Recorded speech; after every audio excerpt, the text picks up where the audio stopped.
So today is about digital fabrication.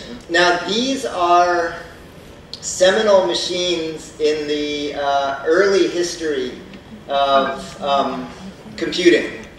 For many people like me, dating back to the Altair 8800, this was this exciting machine where you could finally have your own computer, and using a computer meant you could flip the switches and watch the lights blink, and that was very, very exciting. And then the IBM PC. And the lesson from this is the killer app of digital computing was personal computing. And so in the same sense, what we're up to now, and this is the morning session, is the killer app of digital fabrication is going to be personal fabrication. It means you can program construction, and so now we can take seriously making the Star Trek replicator as a research project. I encountered this, that wasn't obvious to me at first, when I started teaching this class. Many of you are familiar with how to make almost anything at MIT. This was supposed to be for 10 research students to do research on digital fabrication, and every year 10 times more students than we can possibly fit show up begging to take it. And the surprise then is they're not there to do research, they're there because they want to make stuff. And they do these wild semester projects. Many of you know Kelly made a device that saves up your screams and plays them back later. And then the Fab Lab networks that brings us together were just an outreach project. NSF said, you spent so much of our money, you have to show social impact. We said, a website or a class isn't all that exciting. How about if we just give people tools?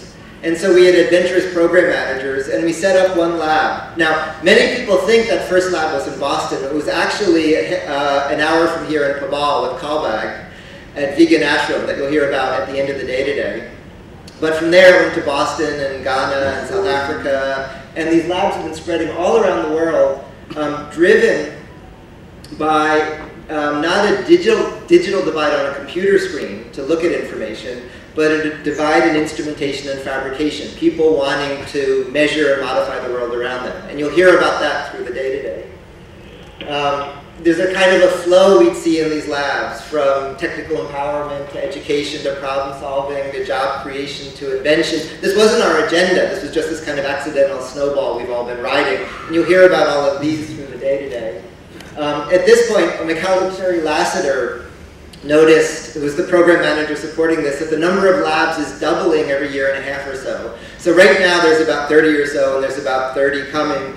We have this network all around the world of growing labs.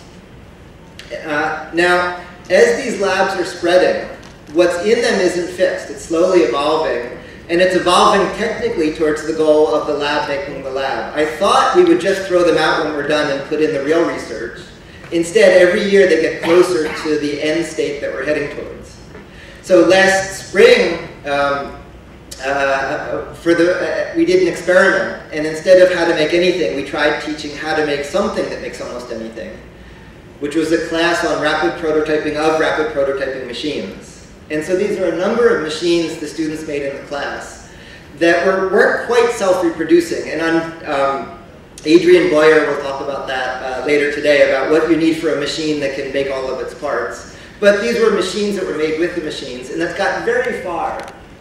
What you see here in this picture is a machine that Max and Alon, and I think they're sleeping right now because they were up all night working on this for tonight.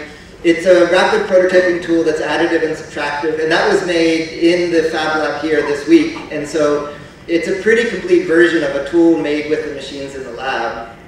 And within about a year or so, based on this rate of progress, I think we won't be buying the machines anymore, but the labs will be making the machines. There'll still be high-tech consumables we can't yet make in the field. Making it in the field is something you'll be hearing about in the research. But within about a year, other than the high-tech consumables, you'll be making the machines with the machines, and the labs will be viral, they'll be self-reproducing. So you can come to a lab and leave with the lab. That doesn't mean we're done, though. That means we're done the technical piece. But there's a much more interesting social piece, which is then another part of what we're here for today. Because you have books at home, it doesn't mean libraries are obsolete.